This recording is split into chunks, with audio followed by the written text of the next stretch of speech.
একটা সময় দেখা যায় যে আমরা যখন এই যে আমরা রিক্রাফট হোক বা হচ্ছে প্লেগ্রাউন্ড এআই হোক বা অন্যান্য যে এআইগুলো আছে সেগুলো দিয়ে যখন ছবি বানাই বা এগুলোকে সেভ করি, ধরুন আমি এই ছবিটাকে সেভ করছি, আমি অলরেডি ছবিটা সেভ করে যদি দেখি, আমি এটাকে সেভ দিই জেপিজিতে। সো জেপিজিতে সেভ দিলাম। ওকে, সেভ দেওয়ার পরে যখন ছবিটা আমরা ওপেন করি তখন দেখি কি এই ছবিটা হচ্ছে 300 পিক্সেল পার ইঞ্চ নাই। তো 300 পিক্সেল পার ইঞ্চ এই জিনিসটা না থাকলে কি হবে, এই ব্যাপারটা হচ্ছে আমরা একটু বুঝে নেওয়ার চেষ্টা করি। সো আমি এখান থেকে যদি ইমেজ সাইজে যাই, এখানে দেখব 72 মেগাপিক্সেল, এখানে দেখব যে 72 পিক্সেল পার ইঞ্চ, যেটা কিনা আমাদের ফ্রি পিক সহ অ্যাডোবি স্টক বা যেই ওয়েবসাইটগুলো আছে মাইক্রোস্টক মার্কেট প্লেসের, সেগুলোতে আপনার কাজ করবে না। তো কাজ না করার ফলে বা সাপোর্ট করবে না, তারা অ্যাপ্রুভ করবে না এই জিনিসগুলো। তো এই জিনিসটাকে আমরা সহজে একটা স্ক্রিপ্ট বানায় ফেলতে পারি, যেটা দিয়ে আপনি 50টা 100টা 500টার মতো ছবি আপনারা হচ্ছে প্রসেস করতে পারবেন অ্যাট এ টাইম। তো চলুন শুরু করি। আপনি যদি চ্যানেলে নতুন হন অবশ্যই চ্যানেলটি সাবস্ক্রাইব করে রাখুন, আর যদি আগে থেকে সাবস্ক্রাইব করা থাকে তাহলে hit the like button and comment করেন যে আপনার কেমন লাগে ভিডিওটা বা আপনার উপকারে আসে কিনা, হোয়াট এভার।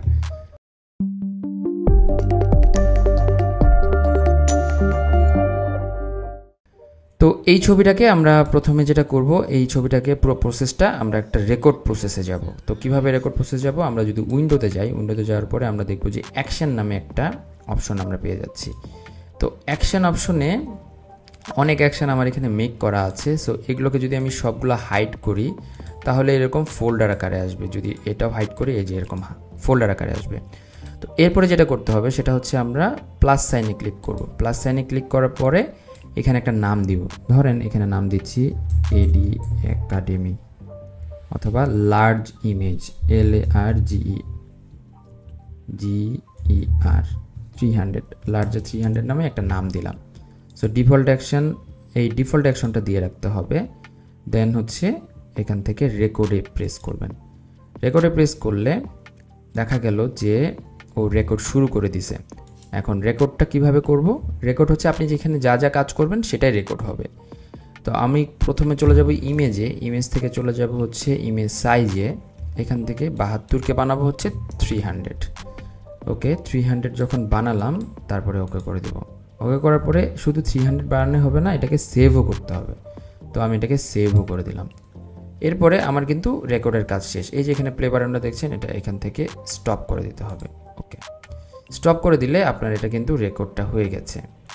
ফাইন, এখন আসেন এইটা আমাদের কতটুকু কাজ করে আমরা একটু ট্রাই করে আসি। তো এটার জন্য আপনাকে এই স্ক্রিপ্টটাকে রান করতে হবে, ফাইলে যেতে হবে, ফাইল থেকে স্ক্রিপ্টে যাব, স্ক্রিপ্ট থেকে ইমেজ প্রসেসে চলে যাব। ইমেজ প্রসেস যাওয়ার পরে এখান থেকে সিলেক্ট ফোল্ডার, আপনি মনে করেন যে কোনো একটা ফোল্ডার আছে, যেই ফোল্ডারে আপনার কিছু ছবি আছে, যেই ছবিগুলোকে আপনি 72 মেগাপিক্সেল, বারবার মেগাপিক্সেল বলছি, 72 পিপিআই বা পিক্সেল পার ইঞ্চ থেকে আপনি বাড়াতে চান। সো যেমন এখানে রিক্রাফটের একটা ইয়ে আছে, একটা ফোল্ডার আছে। আর আমরা যদি এখানে একটা ফোল্ডার দেখি বেস্ট ফ্রেন্ড, এখানে 3টা ছবি আছে যেগুলো 72 মেগাপিক্সেল বা 72 পিক্সেল পার ইঞ্চ করে। মেগাপিক্সেল বারবার বলছি, প্লিজ এটা অন্যভাবে নেবেন না। তো তারপর হচ্ছে মাউন্টেন ডের এখানে ছবি আছে, হোয়াট এভার লিভের ছবি আছে, এখানে 2টা পাতার ছবি আছে যেগুলো 72 পিক্সেল পার ইঞ্চ করে। তো আমি এই ফোল্ডারটাকে ধরিয়ে দিলাম। আর এখানে ডেস্টিনেশন দিতে হয়। ডেস্টিনেশন বলতে আমি এখানে save image in a same location, মানে আমি যে ফোল্ডার থেকে ছবিগুলো নিচ্ছি সেই ফোল্ডারে আমি আবার আউটপুট ফোল্ডার হিসেবে ইউজ করছি। এরপর আসেন এখানে আপনার হচ্ছে ডিফল্ট অ্যাকশন ক্লিক করতে হবে। এরপরে ডিফল্ট অ্যাকশনের মধ্যে এই যে লার্জ 300 এখানে ক্লিক করতে হবে, এটা কিন্তু আমরা মেক করেছি। ওকে ফাইন, এরপরে যেটা করব সেখান থেকে রান দিব। রান দিলে এই দেখেন ও হচ্ছে যে 2টা 3টা 5টা ছবি ছিল সেগুলোকে প্রসেস করে ফেলবে, খুব তাড়াতাড়ি করে ফেলবে বিকজ অফ মাত্র 2টা ইমেজ ছিল। এখন আমরা একটু চেক করে আসি, আমরা লিভের এখানে দেখেন একটা জেপিজি নামে একটা ফোল্ডার তৈরি হয়েছে। এখন এই দুটো ছবিকে আমরা একটু তাহলে ফটোশপে নিয়ে দেখি আসলে কি 300 পিক্সেল পার ইঞ্চ হয়েছে কিনা। তো ফটোশপে ওপেন করলাম এই একটা ছবি, এখান থেকে আমি ইমেজে যাচ্ছি, ইমেজ থেকে ইমেজ সাইজটা দেখব, ইয়েস 300 হয়ে গিয়েছে। 2টা করে দিচ্ছি, যেমন এখানে ইয়ং ওমেন, এই সেমই পোর্ট্রেট কিছু আরেকটু বানাই ফেলি আমরা, 2টা 3টা করে পোর্ট্রেট বানাই, আমরা একটা ফোল্ডারে ঢুকাই, জিনিসটা আরেকবার চেক করি।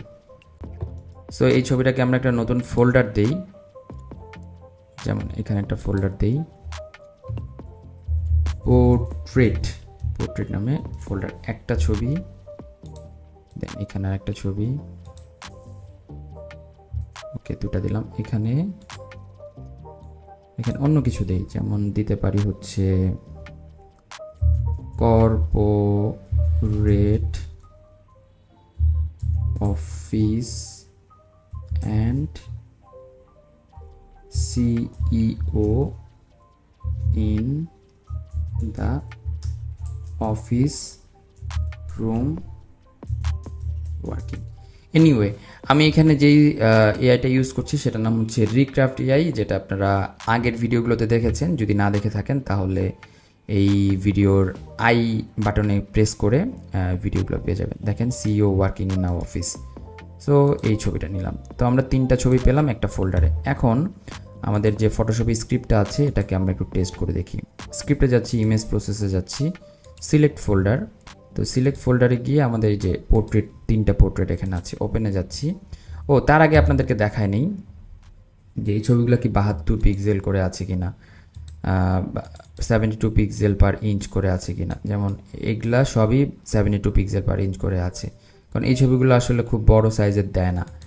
এই দেখেন 72, তো এগুলাও 72 করে আছে। সো এই 72গুলোকে আমাদের 300 করাটাই হচ্ছে মেইন কাজ, এবং এটা যাতে অটোমেটেড হয় এটা হচ্ছে আমাদের মেইন উদ্দেশ্য।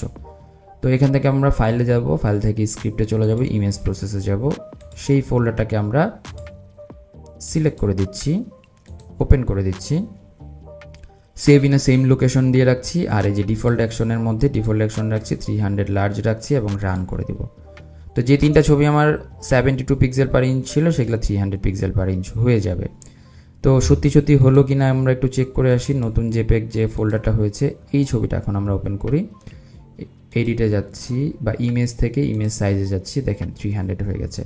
সো এইভাবে আপনার যে ছবিগুলো আছে যেগুলো কিনা হচ্ছে অ্যাপ্রুভ হচ্ছে না আপনার ফ্রিপিকে বা অন্যান্য মাইক্রোস্টক মার্কেট প্লেস সাইটগুলোতে, তো সেই ছবিগুলোকে আপনি ইজিলি এভাবে 300 পিক্সেল পার ইঞ্চ করতে পারবেন। বা এছাড়াও আমাদের মাঝে মধ্যে 300 পিক্সেল পার ইঞ্চ করা প্রয়োজন পড়ে, সেই ক্ষেত্রে আপনারা অটোমেটেডভাবে 300, 400, 500 যতগুলো ছবি থাকবে একটা ফোল্ডারে সবগুলো আপনি প্রসেস করতে পারবেন। আর এই অ্যাকশনটা কীভাবে বানাবেন এর পুরো জিনিসটা আমরা দেখলাম। আশা করি এখান থেকে উপকৃত হয়েছেন। কমেন্ট করে জানান কতটুকু উপকৃত হলেন, আমার ভিডিওগুলো কেমন লাগে অবশ্যই কমেন্ট করবেন। কমেন্ট না করলে আসলে বুঝতে পারবো না যে কোথায় আমাকে আরেকটু এফোর্ট দেওয়া লাগবে, কোন জায়গাটাতে আমাকে আরেকটু ডেভেলপ করা লাগবে। আপনাদের প্রায়োরিটিটা আমার কাছে সবচেয়ে গুরুত্বপূর্ণ।